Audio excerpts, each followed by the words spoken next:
escribió después que se sentía absolutamente solo y que dudaba, ¿qué hago? ¿Me retracto para salvar mi vida? Digo que sí, ¿qué hago? Que oraba y se golpeaba la cabeza y le pedía a Dios. Él tenía, ¿se acuerdan que hemos hablado de que algunos biógrafos dicen que tenía conflictos de paranoia, que se sentía muy pecador y esas cosas? Se golpeaba y decía, Dios, ¿por qué me escogiste a mí para hacer esto? ¿Por qué yo me pones en esta encrucijada? Ahora resulta que todo movimiento depende de lo que yo diga mañana. Una palabra mía y esto se va al traste. O una palabra mía y me matan. ¿Qué debo hacer? Y se la pasó toda la noche en oración. Al día siguiente, cuando le preguntaron su respuesta, habló con tal sencillez y mansedumbre que todos dijeron, se va a retractar. Digamos que comenzó así: perdonen ustedes por todas las cosas que les he causado. Disculpen por mis escritos que causan dolor a algunas personas y han hecho una revolución. Y todos pensaban, se va a retractar, sin duda, se va a retractar. Pero él dijo, miren, mis escritos tienen tres características, hay de tres niveles. En algunos de los escritos digo cosas que ustedes también creen. Digo cosas que cualquier persona sabe eso de la Biblia, del Evangelio. Si me retracto de todo lo que escribí, entonces seré un loco, porque seré el único que se retracta de las cosas que todos aceptamos. Estaba argumentando que no se puede retractar de todo. Dice, otras de las cosas sí tienen que ver con los excesos de la iglesia, con las ideas equivocadas de la iglesia. Y algunos de mis escritos tienen que ver con personas en particular, porque el tipo decía cosas horribles a algunas personas. Había un monje que se la pasaba por todas partes, había necesidad de dinero para una construcción de un templo y se la pasaba por toda Europa con un cofre, y les dije la semana pasada, con un cofre de latón, y su eslogan era este, publicitario era este: en cuanto suena la moneda en el cofre, salta el alma del purgatorio. Entonces usted podía mandar una moneda de oro y caía ahí, y su familiar que estaba en el purgatorio salía por ese truco de mandar una moneda. Y Martín Lutero le llamaba a ese cerdo, se llamaba, como sea, cómo se pronuncia, pero le llegó a llamar cerdo, porque en su coraje, en su emoción, era un apasionado, era un tipo así temperamental. Y dice, mis escritos tienen que ver con tres cosas, ¿cómo va a redactar de todo? Pero lo interrumpe su interlocutor y le dice, ya háblanos, confiesa con sencillez, y le dijo con estas palabras, sin cuernos, si repudias o no tus libros y los errores que contienen. O sea, lo desafió a, ya no nos des más argumentos, ¿te retractas o no?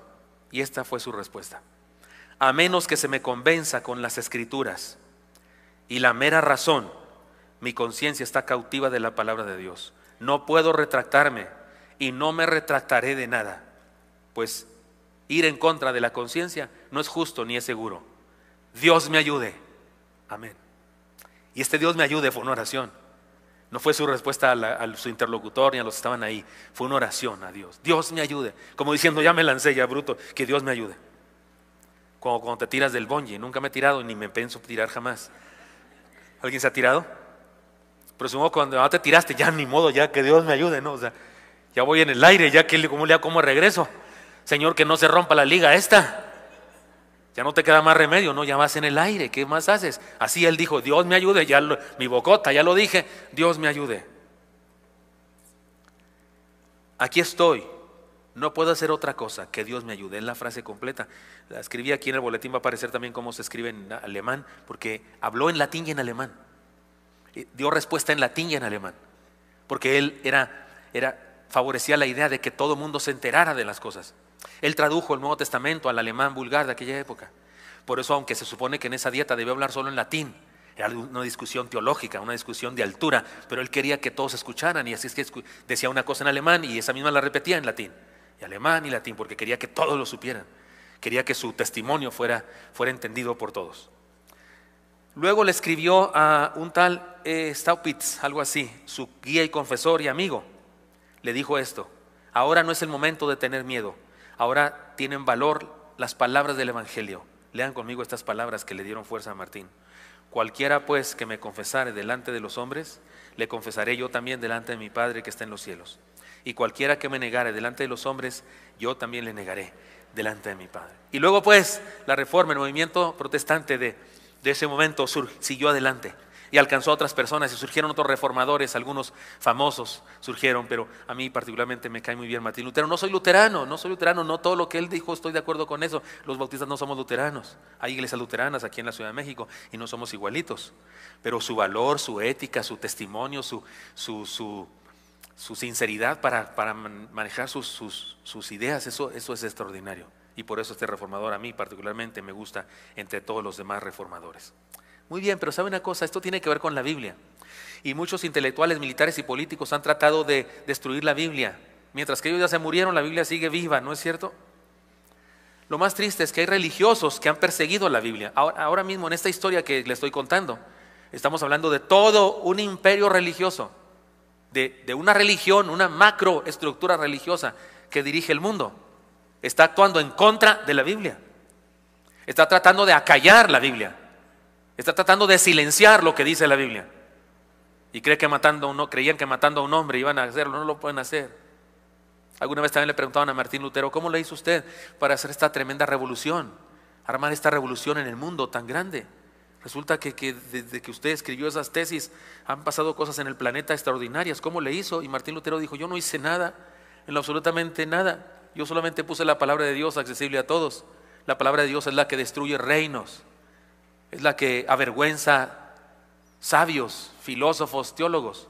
Es la palabra de Dios, yo no hice nada. Yo solamente dejé que la palabra de Dios saliera y es la que causó todo esto. Tenía razón, pero hay gente que ha tratado de destruir la Biblia. Ha habido en el mundo entero, ha habido decomisos de Biblia, quema de Biblias. Aún aquí en México hubo eso. Aún aquí en México la religión popular, cuando vinieron los primeros cristianos y vendían Biblias y en ocasiones regalaban Biblias, fueron quemadas algunas Biblias por los religiosos de aquella época. Los mismos que leían el Evangelio en sus reuniones, aunque en latín, quemaban las versiones que estaban en español, que habían traído hermanos ingleses, hermanos holandeses y hermanos norteamericanos a nuestro país, pero las habían traído en español, no existía tal cosa en nuestro país. Así es que esto es el asunto grave. Pero ¿sabe una cosa? Es tan grave como cuando usted y yo la tenemos ahí guardada en el escritorio, en el librero y no la leemos. Es tan grave como cuando usted y yo no la compartimos con otras personas. Es igual de grave.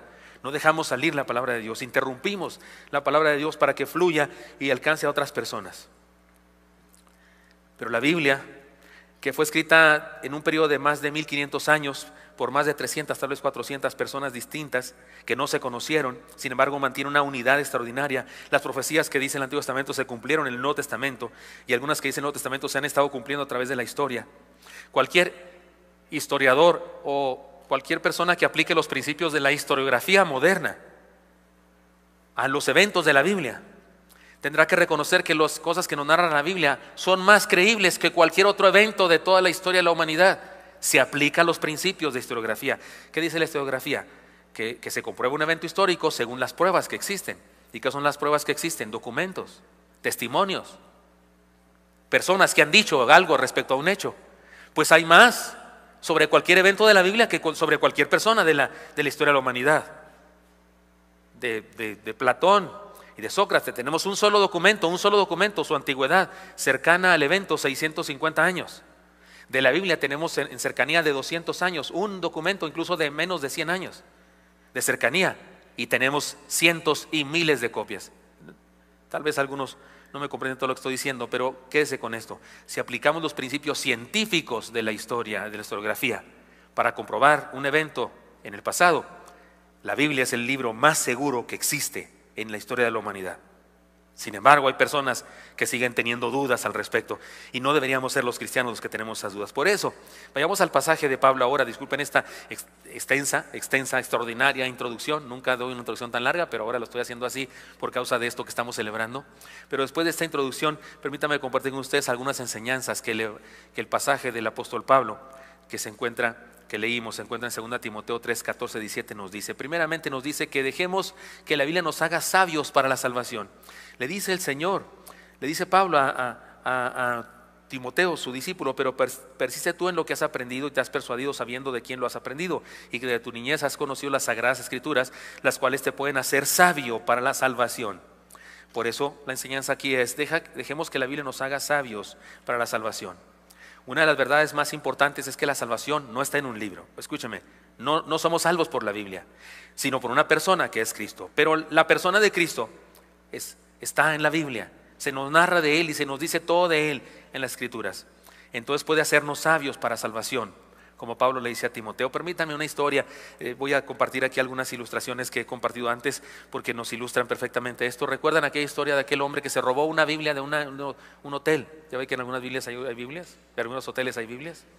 Aquí en México los gedeones piden permiso y ponen un Nuevo Testamento. En Estados Unidos ponen una Biblia completa. Si usted quiere una Biblia completa, se va a Estados Unidos, se hospeda y se roba la Biblia de ahí. Cuando digo se roba, en realidad está para usted, para que la lea. Yo personalmente nunca la tomo porque quiero que el siguiente, como se dice, huésped la lea. Yo tengo la mía, no necesito esa. Pero este hombre se la robó, ¿no? Se sentía así como, me robó una Biblia. No me decía Biblia, me robé un libro.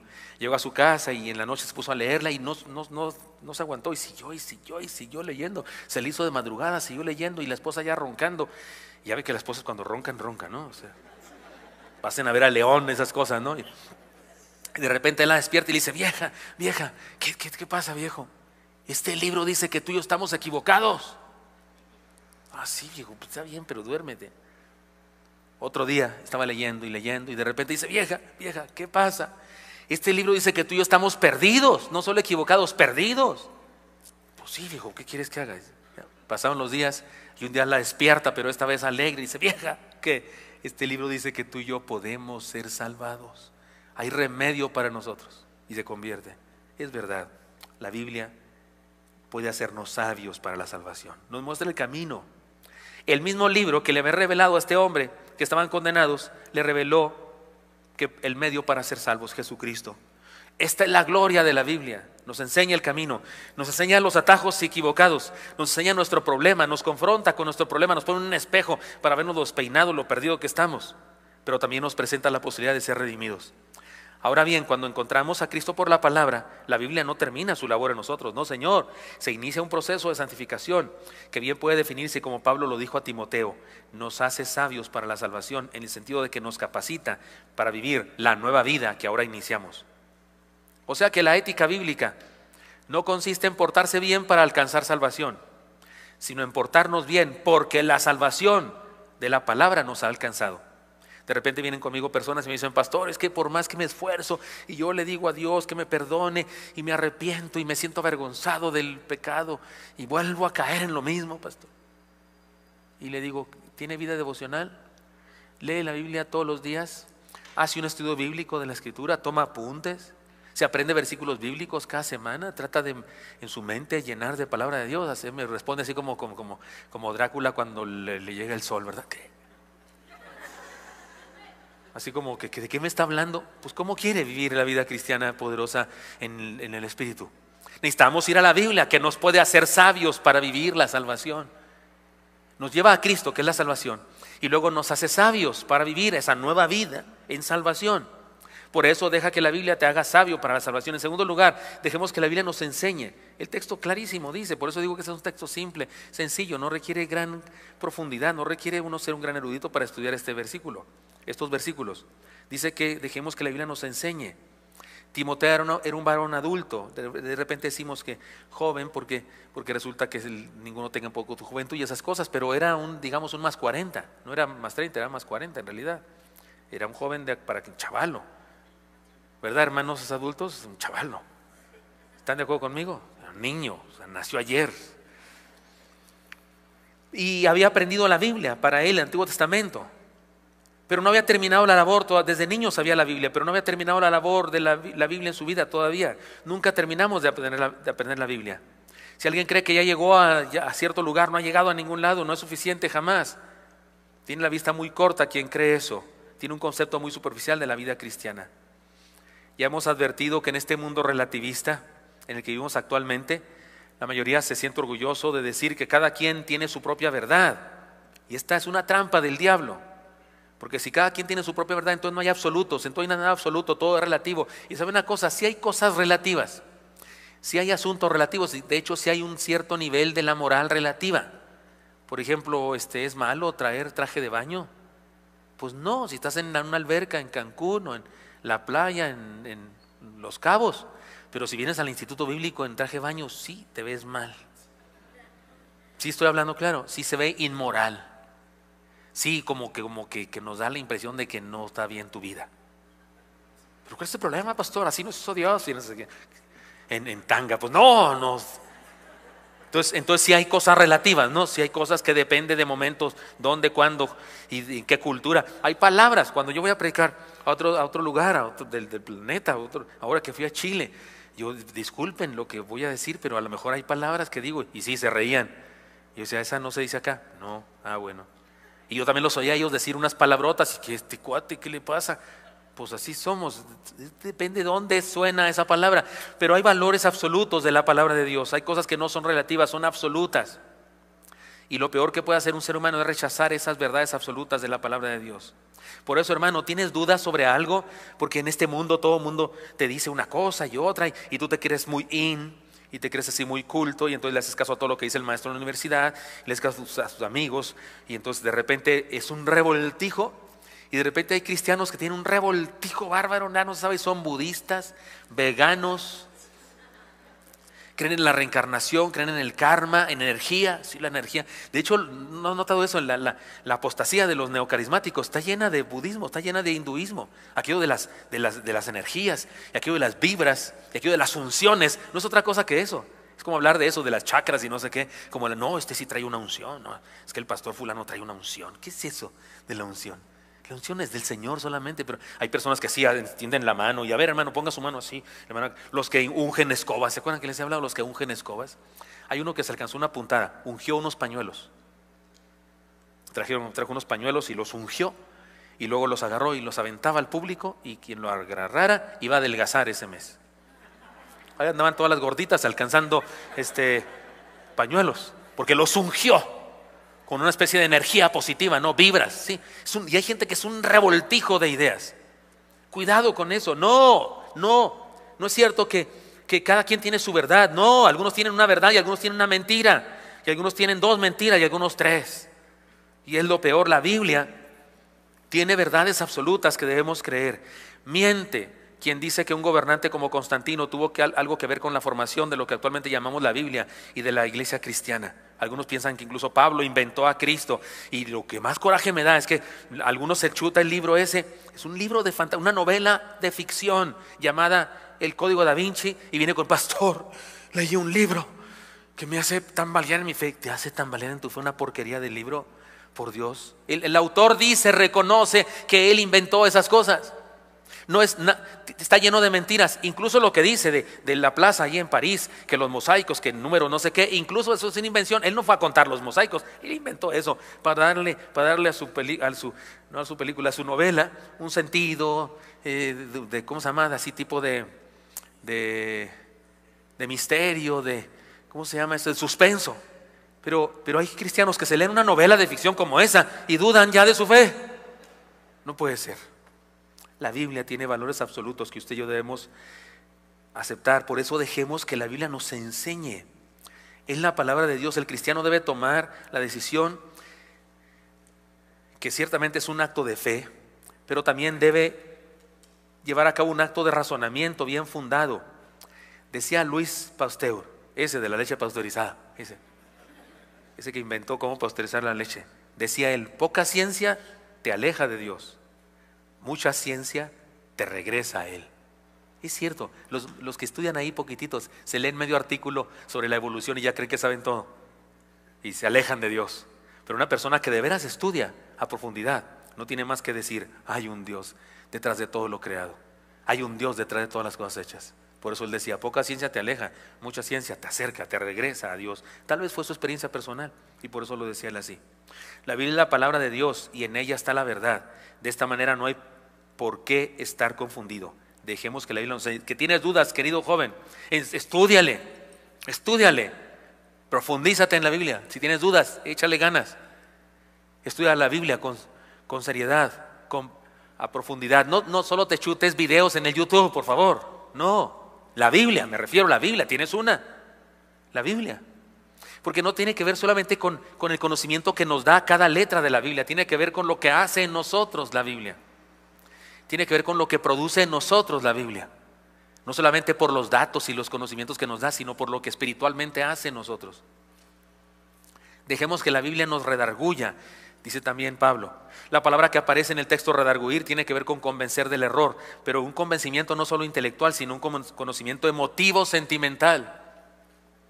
Cuando leemos la Biblia correctamente, esta nos emociona y puede hacerlo hasta las lágrimas, porque además de saberse, debe sentirse, además de memorizarse, debe experimentarse en todo su esplendor.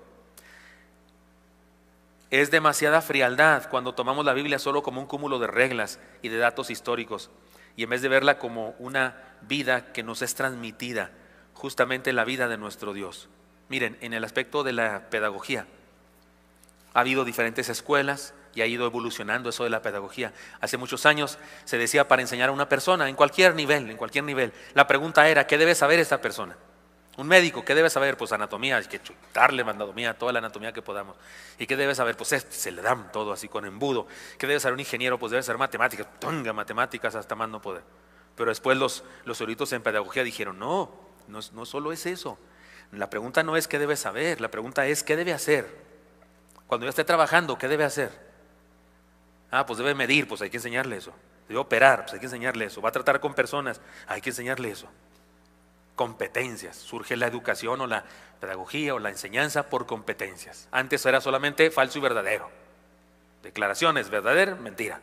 Conocimiento, llénale de conocimiento, pero surgen nuevos pedagogos, psicólogos acerca de la educación y dicen, no, hay que preguntarnos qué debe hacer. Y en base a lo que debe hacer hay que darle esas competencias. Por supuesto que hay que darle conocimientos, pero hay que darle competencias. Pero ¿sabe una cosa? ¿Sabe cuál es el más alto concepto de la pedagogía? ¿Sabe cuál es el más profundo, maravilloso y alto concepto de la pedagogía? El discipulado de Jesús. Jesús no se preguntó qué deben saber estos para llenarlos de eso. Ni se preguntó qué deben hacer estos para hacerlos, aunque sí les enseñó a hacer cosas. Pero la pregunta grave es esta: ¿quién debe ser un discípulo? Por eso, si se acuerda, así comenzó con Pedro. No se llamaba Pedro, ¿cómo se llamaba Pedro? ¿Se acuerdan cómo se llamaba? Simón. ¿Y qué le dijo la primera vez que lo vio? Hijo de Jonás, no será llamado Simón, sino será llamado Pedro. ¿Qué le está diciendo? Voy a hacer de ti otra persona. Lo que debes saber no es lo más importante, lo que debes hacer no es lo más importante, quien debes ser es lo más importante, y te voy a transformar. Esa es la educación cristiana, la que debemos practicar ustedes y yo. No nos preguntamos qué debe saber un discípulo, no nos preguntamos qué debe hacer un discípulo, nos preguntamos quién debe ser, en quién debe convertirse esa persona. Y cuando leemos la Biblia, eso pasa. Eso es redarguir. Tiene que ver con convencernos del error, con ayudarnos a andar en el camino correcto. Muchos queriendo leer la Biblia con la intención de contradecirla, terminaron creyendo en ella. Aunque no se acercaron con devoción, pero la palabra de Dios inundó sus corazones y poco a poco fueron transformando sus vidas. Dejemos que la Biblia entonces, hermanos, nos redarguya, es decir, nos transforme. Por eso no solamente es cuestión de los datos y conocimientos y palabritas, es cuestión de lo que hace en nosotros. Para ir a la Biblia hay que tener un encuentro con su autor primero. Dejemos que la Biblia nos redarguya. Y además dejemos que la Biblia nos corrija. La Biblia debe ser leída con la disposición de cambiar. La Biblia debe ser tenida por los cristianos como la suprema verdad, como la única regla de fe y práctica, como la fuente de autoridad para conocer y conocer la verdad. Conocer y reconocer la verdad. Toda doctrina, toda filosofía, todo principio ético moral debe ser confrontado con la palabra de Dios. Y si no coincide con la Biblia, entonces tal enseñanza debe ser desechada. Una vez que hemos estado ante la Biblia, no tenemos más remedio que cambiar aquellas cosas en las que nuestra vida no se adecúa a las enseñanzas de Dios. Ya les he contado que hace algunos años prediqué en la iglesia del hermano Juan Carlos Navarro. El pastor es por quien hemos orado que se le incendió su casa, su niño murió, ¿recuerdan eso? El hermano fue mi oveja, fue mi hijo espiritual en una iglesia donde fui pastor, donde se convirtió. Años después, yo prediqué un día un sermón en una iglesia y él estaba presente, en una actividad ahí de la convención regional, y él estaba presente. Cuando terminó el sermón, me dice, estoy confundido. Me dice, explícame. ¿Qué te explico? Lo que acabas de decir, pues ya lo oíste. Dice, no, pero es que tú no me enseñaste eso cuando yo me recién cristiano. De hecho, me lo enseñaste exactamente al revés. ¿Qué debo creer? ¿Lo que me enseñaste hace algunos años o lo que me enseñaste ahora? Y le dije, pues lo que te enseñé ahora. Perdóname por haberte enseñado aquello antes. Yo era ignorante y no sabía, pero ahora he cambiado. Se vale cambiar. Sí, da vergüenza, pero se vale cambiar. Yo fui educado en la iglesia, en el legalismo, tradicionalismo, aprendí ciertas cosas sobre ese tema y las creía porque así me las dijeron, pero en el seminario me dio herramientas para estudiar la palabra del Señor y llegué a conclusiones diferentes. Y entonces tuve que decirle, pues ese día prediqué, no le dije a Juan, prediqué a todos.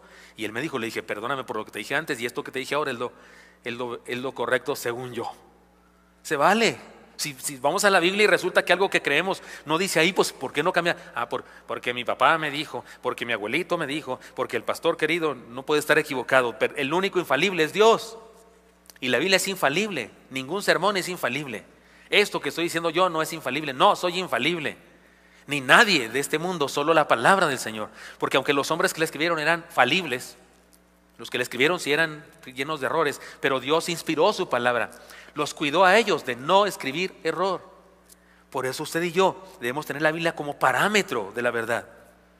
Y lo que dice el maestro en la escuela no le hace que tenga 3 doctorados en no sé dónde.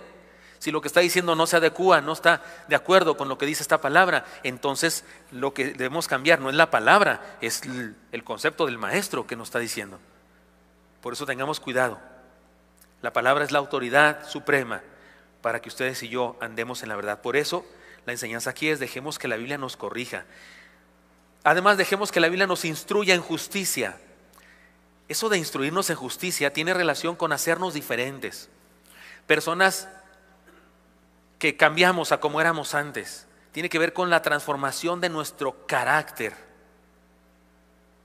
Podemos decir que la transformación de los seres humanos está en proporción directa con la penetración de la vida en la palabra viviente del Todopoderoso de Dios. Nadie podrá ser el mismo después de estar frente a la palabra de Dios. Puedo hablarles de muchas historias.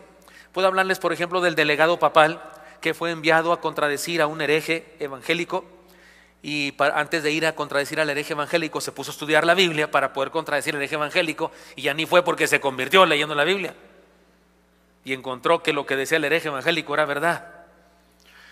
Puedo hablarles del científico que trató de estudiar la Biblia para comprobar que era un error y terminó convirtiéndose, como el hermano Josh McDowell, escéptico, alumno escéptico de la universidad, que decía estudiar la Biblia desde el punto de vista historiográfico, y por eso escribe un libro, su obra maestra, que se llama Evidencia que exige un veredicto, porque él dice que descubrió evidencia que le exigió a él dar un veredicto, y su veredicto fue: esto es cierto, no puedo negarlo. Puedo hablarles del marinero que se convirtió al encontrar un Nuevo Testamento a la orilla del océano y estableció en una isla un pueblo de puros creyentes. Puedo hablarles de un soldado a quien su abuela le regala un Nuevo Testamento de los Gedeones, se lo pone en su chamarra de soldado, en esta parte, en esta bolsa. Él no cree ni en la Biblia ni en Dios, pero en la balacera una bala le queda en el Nuevo Testamento. No le penetró porque se quedó en el Nuevo Testamento. Y cuando fue al hospital, la enfermera dijo: oiga, qué bueno que usted es creyente en Dios, porque la palabra de Dios le salvó la vida. Y sacó el Nuevo Testamento con la bala ahí. Si no hubiera traído ese libro, hubiera penetrado su corazón y hubiera muerto. Tenía otros balazos, pero no traía Nuevos Testamentos en todas partes. Pero ese hubiera sido mortal. Y le dijo: qué bueno que usted cree en Dios. Él no creía en Dios, pero comenzó a leer ese Nuevo Testamento mocho, porque cada vez que llegaba de tal manera amó Dios al porque estaba agujerado por una bala. Entonces, leyendo ese libro que le salvó la vida, se convierte y ahora le salva la vida el Señor de ese libro. O les podría hablar de la iglesia en nuestro país, México, que es fundada por causa de una niña que compra dulces en la tienda. Les he contado esa historia. El papá le daba medio centavo a la niña para que fuera por unos dulces y regresa, y el hombre le da el tendero, le da a la niña dulces en un cucurucho. ¿Se acuerdan, hermanos, que son de mi edad o mayores, cuando se vendían cosas en cucuruchos? Es más, en papel periódico te daban las galletas. ¿Se acuerdan, hermanos? En aquella época no había bacterias, no existían. No existían. Uno podía tomar agua de los parques, del chorro ahí que está saliendo en el parque, ¿sí o no, hermanos? ¿Cuántos tomaban agua de esa? De la manguera, ¿no es cierto? Todos, con la bocota ahí, todos. El Pascual, el Racual, el Tripas, el Serrucho, todos, estoy hablando de mis amigos, todos tomábamos de la misma manguera. ¿Sí? ¿Cuántos tomaban de esa manguera? Qué bendita vida sin bacterias, ¿verdad, hermanos? Y te daban en un papel periódico ahí los dulces, y la niña llevaba los dulces, y el señor vio que era un libro, una hoja de un libro, empezó a leerlo, le gustó lo que leía, ve, tráete otros dulces. Pero después se cortó la historia porque vendió por otro lado la otra hoja, y entonces fue a la tienda y le dijo, ¿de dónde estás sacando esto? Ah, un libro que tengo ahí destrozado. Lo compró, y resulta que surge una iglesia en uno de los pueblos de nuestro país, de las primeras iglesias evangélicas en nuestro país. Podía hablarles de aquel colportor. Los primeros evangelizadores en México eran colportores. Vino uno de Holanda, vino uno de Inglaterra y vinieron muchos de Estados Unidos. Vendían libros, eso era ser colportor. Vendían Biblias. Y resulta que uno de esos colportores es tomado por unos maleantes, unos pandilleros. Hay diferentes maneras de contar la historia. La manera que me lo sé es de una manera y la manera que está escrito en el sermón es de otra, pero la que quieran creer. Pero el asunto es que es así. No sé el dato exacto, pero es así más o menos. Lo quieren matar, pero ahí tiene su maleta llena de libros y no saben leer, son unos ignorantes. Nomás uno de los pandilleros sabe leer y el jefe le dice, pues a ver, léete algo. Y dice, pues aquí hay un libro, este es blanco. Le dice, pues aquí dice, y había un padre de familia que tenía 2 hijos y el menor de ellos le dijo, padre, dame los bienes de la herencia que me corresponden. Y le estaba leyendo. ¿Saben qué historia es? Sí, Lucas 15. Hijo pródigo, y el pandillero, el jefe dijo, ese está buen libro, ese es bueno, no lo quememos, ese guardémoslo. Léete otro. Agarró otro y dijo, pues este dice, Jehová mi pastor y nada me faltará en lugar de cada. Dijo, también ese es bueno. Después de leer todo el salmo, dice, este es bueno, no lo tiremos, guárdalo, léete otro. Y así fue leyendo diferentes textos y no quemaron ninguno. Un día el colportor lo dejaron libre, no lo mataron, lo dejaron libre. Y un día el colportor, cansado, llegó a una de las primeras iglesias evangélicas en nuestro país, una casa por ahí en secreto porque eran perseguidos desde entonces, esto es antes de la revolución. Y el hermano va y se sienta ahí, piensa vender algunos libros entre los creyentes que están por ahí a descansar, y de repente el que está predicando no soporta más, comienza a llorar y dice, les tengo que contar una cosa, y les cuenta un testimonio. Era el pandillero que había robado esto, y le dice, ese hombre que acaba de entrar es el hermano al quien le robamos las Biblias. Gracias a él ahora tengo la oportunidad de pedirle perdón. Y se aproxima a él, se hinca delante de él y después lo abraza y le dice, perdóneme, pero gracias por su trabajo aquí entre nosotros, se ha convertido. Y les puedo contar muchas historias más de cómo la Biblia hace labor en el corazón de nosotros los seres humanos. La Biblia transforma a la gente que la lee, porque donde quiera que la Biblia se hace presente, las vidas son cambiadas para bien. O dicho en lenguaje paulino, lean conmigo por favor, las personas son instruidas en justicia. ¿Sí está en la pantalla? Lo leen conmigo otra vez fuerte. Instruidas en justicia. Deja que la Biblia te instruya. Y esto de instruir tiene que ver con carácter, con transformar nuestra forma de ser, nuestros valores. Y finalmente dice, dejemos que la Biblia nos perfeccione para toda buena obra. Pablo usa una frase muy interesante, en el griego es muy interesante esto, para toda buena obra. Finalmente Pablo hace un resumen de los beneficios que la Biblia trae al que la valora, le hace útil para toda buena obra. Qué final tan excelente. ¿De qué serviría cualquier clase de estudio si aquel que lo recibe no sirve para nada? La Biblia hace que los hombres sean útiles a Dios y al prójimo. Hace que la vida de los que la estudian deje huella y hagan algo por causa del reino y por causa de la sociedad en donde se vive. En una palabra, la vida de quienes valoran la Biblia son vidas que dan fruto, que sirven, que son útiles. Dejemos que la Biblia nos perfeccione para toda buena obra. Nos hace útiles. ¿Recuerdan ustedes, los que escuchan los devocionales, que hace poco pasé por el Salmo 115? Fue un salmo difícil para mí. No difícil por entenderlo, no, está sencillo. Fue difícil enseñarlo. ¿Y por qué fue difícil enseñarlo? Porque sé que entre los que escuchan los devocionales hay miles de personas. Es más, creo que hay más inconversos que creyentes que escuchan los devocionales. Ya perdimos la cuenta, es imposible saber cuántos lo escuchan, pero son muchísimos. Pero sé que muchísimos de los que escuchan los devocionales son inconversos. Y no sé si notaron que cuando di estos devocionales pedí perdón. Alguien me escribió y me dijo, pastor, ¿por qué pide perdón tanto? Usted es duro y dele con todo. Pero le tuve que explicar, no, hay personas que están escuchando, no sé si saben, pero hay un grupo de 70 sacerdotes católicos que escuchan los devocionales. Están en un grupo todos ellos y comentan los devocionales. No puedo ser respetuoso. Yo digo la verdad y confío en que Dios haga la labor en ellos. Yo no soy nadie para andarle criticando a la gente, pero el Salmo 115, duro, seco, directo. No sé si fue el segundo devocional o el primero, fue la parte más difícil, donde dice: tienen ojos pero no ven, tienen oídos pero no oyen, los ídolos de ellos. Tienen nariz pero no huelen, tienen boca pero no hablan con sus gargantas, tienen manos mas no palpan, tienen pies pero los tienen que cargar. Y luego dice: y semejantes a ellos son los que los hacen y los que confían en ellos. Y uno dice: ¿semejantes? ¿En qué sentido semejantes? En que tenemos ojos, pero los ojos nuestros sí ven y los oídos nuestros sí oyen. Entonces, ¿semejantes en qué? En lo inútil. ¿Para qué sirve un mono de piedra? Para nada. ¿Y para qué sirve uno que lo hace y confía en él? Por lo menos para Dios no sirve para nada, porque no está haciendo aquello para lo cual fue creado, que fue creado para creer en Dios y para caminar con Dios. Entonces está siendo inútil en el plan de Dios. Y por eso me fue muy difícil, y por eso pedí perdón tantas veces. Y por eso dije: no por estos salmos, por eso deje de escuchar esta palabra, por favor abra su corazón, y si cree que estoy en lo equivocado, pues hasta les dije: me escriban. ¿Se acuerdan que dije? Si quiere, escríbame y trate de ayudarme a entender la verdad de Dios desde otro punto de vista, porque traté de ser así, pues no agresivo, pues. Nadie me ha escrito, por cierto, nomás el cristiano que me regañó por pedir perdón, pero los otros a los que les pedí perdón, no, esos no me escribieron. Pero ¿sabe una cosa? Sí, inútil. Y la Biblia dice que nos hace útiles para el trabajo, nos perfecciona, nos capacita para esto de vivir, para esto de hacer la vida, para esto de hacer las cosas de la vida. Yo estudié carpintería, estudié de escuela. No aprendí carpintería con un carpintero, bueno, sí, con un carpintero, pero en la escuela aprendí, así me gradué, tengo mi título de carpintero. O sea, no hago nada con madera, pero soy carpintero. Y además mi padre era técnico en refrigeración.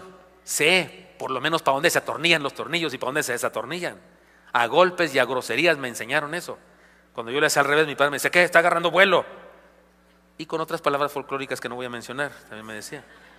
Entonces aprendí eso. ¿Sabe cómo me hacía mi padre checar si había luz o no había luz? A ver, vea si hay luz. Prendía yo, pues no prende. Y si el foco está fundido, pues no sé, ¿cómo le hago? Pues quita el foco y ahora mete el dedo. ¡Ah! Sí hay. Gracias, mijo. Así aprendí al estilo de antes. ¿Cuántos tuvieron un papá de antes, hermano? Así que los enseñó así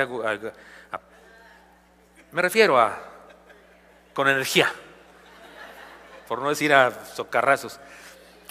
Y ahora que fui allá con Eli a su casa, que ya dijimos que está en malas condiciones, pues tuve que hacerla de plomero, de eléctrico, de carpintero, de barrendero, de todo, porque había que acondicionar la casa. Él en la escuela, mi esposa y yo en la casa trabajando, haciendo cosas para acondicionarle ahí su baño sauna. Colocamos unos aires acondicionados para que no fuera baño sauna. Ahora en invierno a ver cómo le va con la congelación, pero tuve que hacer uso de las cosas que aprendí cuando era niño, cuando era adolescente. De lo que aprendí cuando estudié carpintería, ya era pastor, y aprendí carpintería porque queríamos enseñar a los drogadictos de un centro de rehabilitación algún oficio. Y entonces, pero la Biblia nos prepara para toda buena obra, para todo lo que yo tenga que hacer. ¿Qué tengo que hacer yo? Vos, soy papá. Pues la Biblia me prepara para ser buen padre. Soy esposo. Pues la Biblia me prepara para ser buen esposo. Soy hermano en Cristo. Pues la Biblia me prepara para ser buen hermano en Cristo. Es más, si eres futbolista, la palabra de Dios te prepara para ser buen futbolista, o basquetbolista, o ingeniero, lo que sea que hagas, la Biblia te prepara para hacer eso bien, para toda buena obra. La palabra griega, toda, es un absoluto, más en griego que en español todavía. De veras, para todo, no queda fuera nada, porque te hace mejor persona, te hace una persona más feliz. No sé cuántos aquí son deportistas, cuántos les gustan, pamboleros por lo menos, deportistas de lo que sea, corren, algo, canicas, dominó, billar. ¿No es cierto, hermano, que lo peor que puede haber cuando juegas un partido es un compañero holgazán que no juega con ganas? Que se sube a meter goles y ni mete, se chafa y se queda arriba tirando rostros, porque hay 2, 3 chicas ahí, entonces se regresa así como tirando rostros, como se siente, qué sé yo, se siente Ronaldo, ¿cómo se llama? Cristiano Ronaldo. Digo, mejor no digo más. Y cae gordo ese, que no le echa ganas. Porque no es cuestión solamente de ser bueno, de ser gambetero, qué sé yo, correr muy rápido. No, se trata de echarle ganas. De hecho, muy a menudo no ganan los buenos, ganan los que le echan ganas. ¿No es cierto? Ganan los aguerridos más que los buenos, porque le ponen todo. De eso habla aquí, nos prepara para toda buena obra, porque te hace apasionado en lo que haces, sea lo que sea. Dejemos que la Biblia perfeccione nuestra vida para toda buena obra. Así que tengo un desafío para nosotros. Así es que déjenme decirles, hermanos, sé muy bien que desde el principio, algunos de ustedes tal vez estaban como Mafalda. ¿Se acuerdan cuando Mafalda está en la escuela? Es bien ocurrente Mafalda, ¿verdad? Y su maestra escribe en el pizarrón: mi mamá me mima, mi mamá me ama, mi mamá me ayuda. Y Mafalda dice: maestra, digo que usted tiene una mamá lindísima, qué lindo, qué bueno, pero enséñenos algo con más sentido, ¿no? Enséñanos algo más útil. No dudo que alguno de los aquí presentes esté pensando: su pastor, eso ya lo sabíamos. Ese texto es demasiado sencillo, pastor. Pues está clarísimo. Toda la palabra de Dios útil para enseñar, para rehuir, para corregir, me lo sé de memoria, para corregir, para destruir injusticia, a fin de que el hombre de Dios sea perfecto, enteramente preparado para toda buena obra. Me lo sé de memoria desde que llevé el venid y ved. Módulo 1, lección 1. Fíjese nomás, es la primera lección de nuestro discipulado aquí en Oreb. Es estudiar 2 Timoteo 3, 16 y 17. 3, 4. 3, 16 y 17. Y usted dirá: pastor, eso lo aprendí en Venid y Ven, en mi kinder del discipulado. Sí, tiene razón. Tal vez para la mayoría de los aquí presentes no dije nada novedoso. Pero esa no es la pregunta. La pregunta es: ¿somos gente preparada para vivir la salvación, sabia para vivir la salvación, que aprende de la Biblia, que se redarguye por la Biblia, que está siendo perfeccionada en su carácter por la Biblia? Amén, sí, gloria a Dios. Entonces qué bueno, estoy seguro que a usted le agrada este mensaje, porque dice: amén, en ese camino voy. Pero tal vez que alguno de los aquí presentes lee la Biblia, hoy la leyó porque la leímos juntos, pero no la lee en su casa. Insisto, tan grave es como el hecho de los que persiguieron la palabra del Señor. Cuando usted y yo la tenemos ahí guardada, igual, no la quemamos, pero ahí está guardada. No la quemamos, pero no la dejamos hablar. No la quemamos, pero ahí la tenemos guardada, con candados morales, intelectuales. No te me bajes de ahí, ahí te quedas. Estoy leyendo el periódico, estoy viendo La Rosa de Guadalupe, o Cada quien su santo, que es así como versión TV Azteca, ¿no? O estoy leyendo, yo qué sé, el libro vaquero, o las novelas de Corín Tellado, o Harry Potter, o Crepúsculo, que en cuestión de calidad por ahí se va con el libro vaquero, más o menos. Aquí la cosa es: ¿lo estoy haciendo? ¿Estoy viviendo la palabra del Señor? Hay personas que viven esperanzadas por la posibilidad de encontrarse un tesoro enterrado.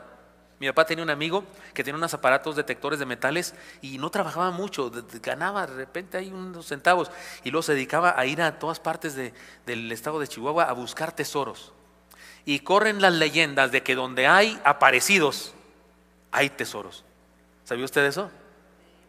Que donde hay aparecidos hay tesoros, porque ahí están guardando su tesoro. ¿Saben cosas bardito?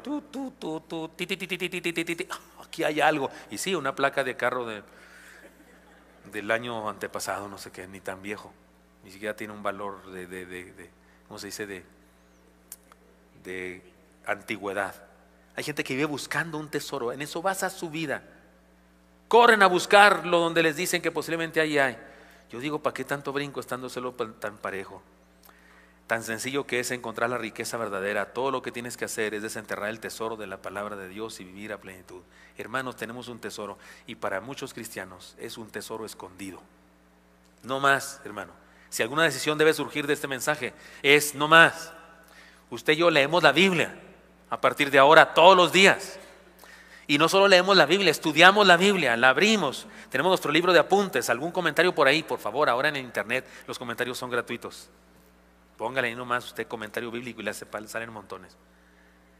Vaya, inscríbase al instituto bíblico, sea parte del camino de Emaús. Es una tristeza, pero se inscribieron muchos hermanos y no sé, unos 200 o 300 no van. De los inscritos, cientos no van. Gracias a Dios hay cientos que sí van, pero hay varios cientos que se inscribieron solamente y no van. Se emocionaron porque dije aquí yo en un sermón, espero que hoy no sea solo emoción así, sino que sea una emoción que nos lleve a de veras decidir a estudiar la Biblia juntos y cada uno también.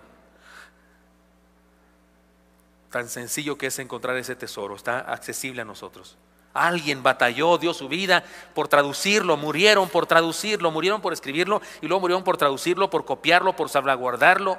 Hay historias fantásticas en la historia de la fe, como un niño o una mujer o un hermano adulto conservó un rollo de los de la Biblia, de esos que tenemos ahora, lo conservó con su cuerpo y lo salvó de que fuera quemado o que fuera roto, porque ha habido en la historia de la humanidad persecución contra la Biblia.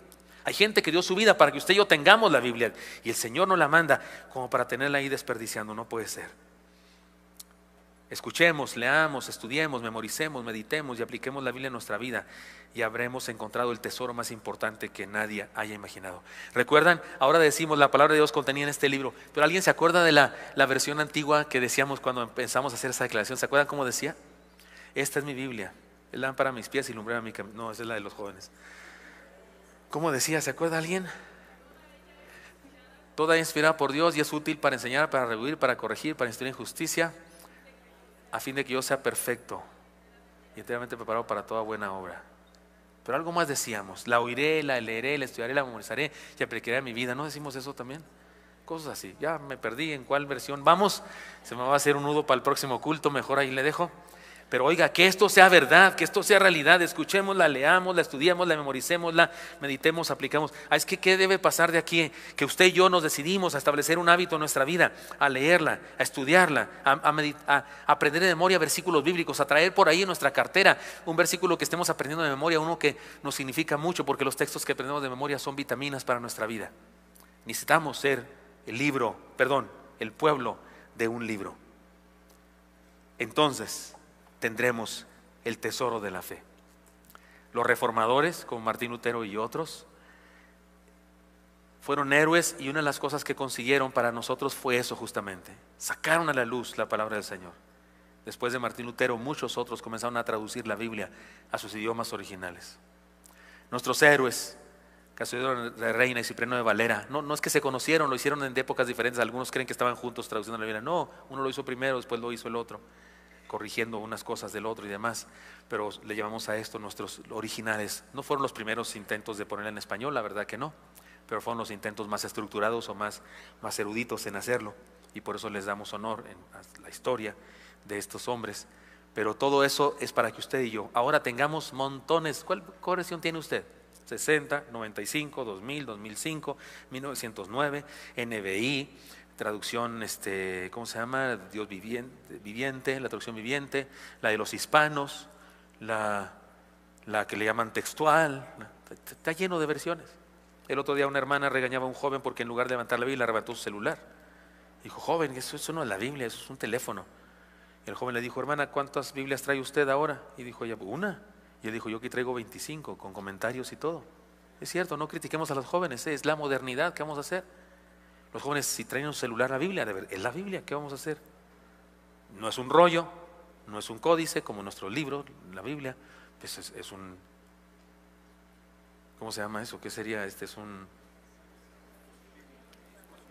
dispositivo, es una forma diferente, pero es la Biblia, la trae. Pero de veras seamos el pueblo de la Biblia, que como Oreb, como iglesia, hermanos, no seamos analfabetos bíblicos, ni anoréxicos espirituales. Porque el mundo evangélico está lleno de una anorexia y un analfabetismo espantoso. Por eso hay montones de personas que están desviándose de la fe a una fe que no es la fe de la Biblia. Usted y yo debemos mantenernos en la palabra del Señor.